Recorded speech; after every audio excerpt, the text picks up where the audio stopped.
Hay libros que lees y otros que te consumen. La montaña mágica de Thomas Mann es de los segundos. Pasé 3 meses con este libro y cuando lo terminé, sentí que había vivido 7 años en un sanatorio en los Alpes suizos sin moverme de mi casa. Hoy te voy a contar por qué esta novela de 1000 páginas es más adictiva que tu serie favorita de Netflix y por qué, probablemente, sea el libro más relevante que puedas leer ahora mismo. Pero antes, déjame hacerte una pregunta. ¿Alguna vez has sentido que el tiempo ya no funciona como antes? Que los días pasan volando, pero a la vez sientes que no avanzas a ningún lado. Que estás atrapado en una rutina de la que no puedes salir. Que la vida real está en pausa y tú estás simplemente esperando. Si respondiste que sí a cualquiera de estas preguntas, entonces este libro fue escrito para ti. Aunque Thomas Mann lo publicó en 1924. La historia parece simple. Hans Castorp, un joven ingeniero alemán de 20 y tantos años, sube a un sanatorio en los Alpes suizos para visitar a su primo Joachim, que está internado por tuberculosis. La idea es quedarse 3 semanas de vacaciones antes de empezar su carrera profesional. 3 semanas y se va. Pero esas 3 semanas se convierten en 7 años. 7 años atrapado en la montaña sin bajar nunca. Y aquí es donde todo se pone interesante. Porque Hans no está secuestrado. Nadie lo obliga a quedarse. Simplemente la montaña lo atrapa. El sanatorio se convierte en su mundo. Y poco a poco deja de pensar en bajar, en su vida real, en su futuro. Se acostumbra a la rutina del sanatorio. Las comidas abundantes 5 veces al día. Las siestas en las tumbonas en el balcón envuelto en mantas. Las mediciones de temperatura 3 veces al día. Las conversaciones interminables con los otros pacientes. El tiempo deja de tener sentido. Y esto es lo que me voló la cabeza. Thomas Mann escribió este libro en 1924, pero está describiendo perfectamente lo que muchos vivimos durante la pandemia. Esa sensación de estar encerrados en un lugar del que no podemos salir. De que el tiempo se distorsiona. De que los días se vuelven todos iguales. De que la vida real está sucediendo en otro lugar, pero tú estás atrapado en una burbuja. Mann predijo nuestra experiencia 100 años antes. Pero la novela va mucho más allá. El sanatorio es en realidad una metáfora de Europa antes de la Primera Guerra Mundial. Todos los pacientes saben que están enfermos, pero nadie quiere hablar realmente de la enfermedad. Todos fingen una normalidad absurda. Comen 5 veces al día como si fueran banquetes. Se enamoran. Discuten de filosofía y política durante horas. Hacen vida social como si estuvieran en un resort de lujo y no en un hospital para enfermos terminales de tuberculosis. Y aquí, Mann te mete el primer golpe. Estos personajes están literalmente muriendo, pero actúan como si tuvieran todo el tiempo del mundo. Planifican el futuro. Hablan de lo que harán cuando bajen de la montaña. Pero muchos nunca bajan. Simplemente mueren.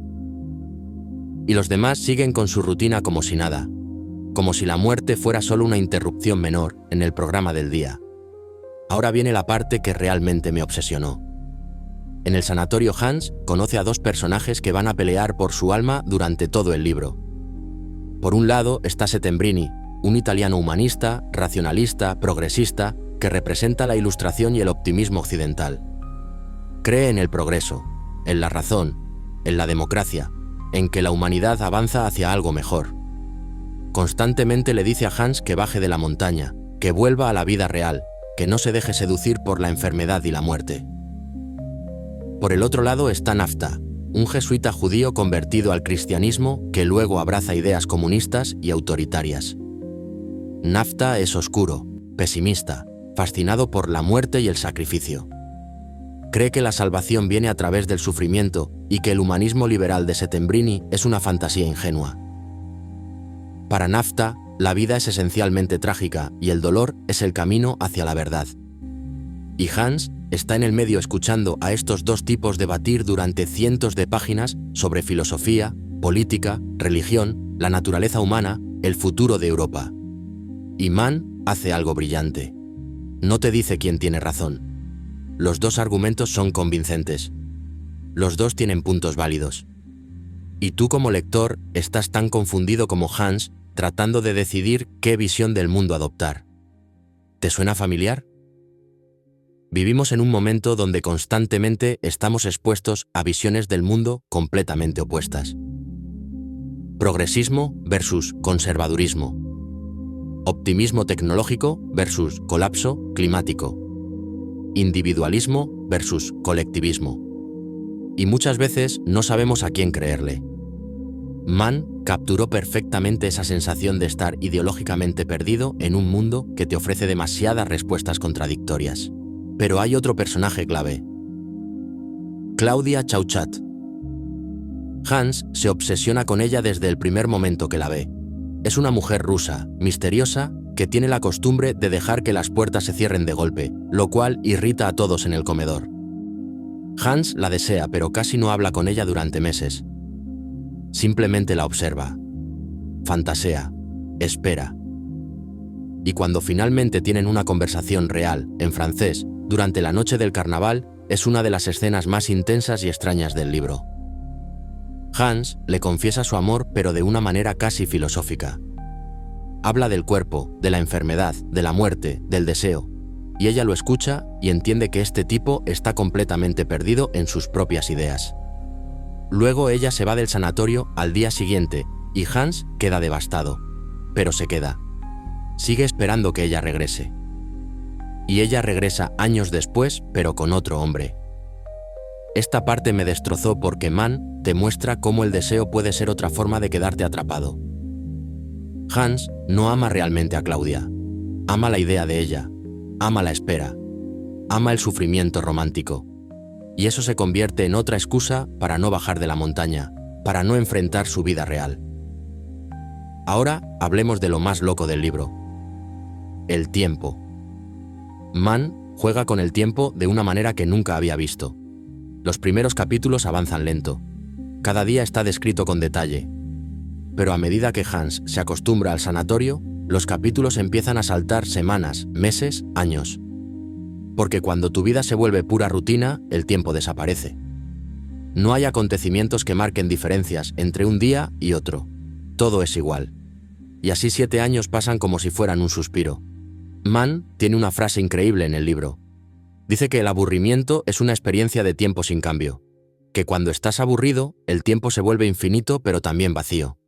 Y que esto es exactamente lo que le pasa a Hans en la montaña. Su vida es cómoda, segura, predecible. Pero está completamente vacía. No construye nada. No crea nada. No avanza hacia ningún lado.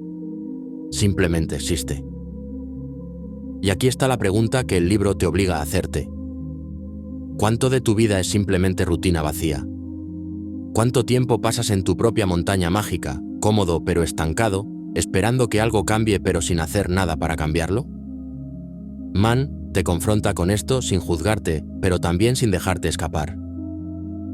Hay una escena cerca del final que es puro horror existencial.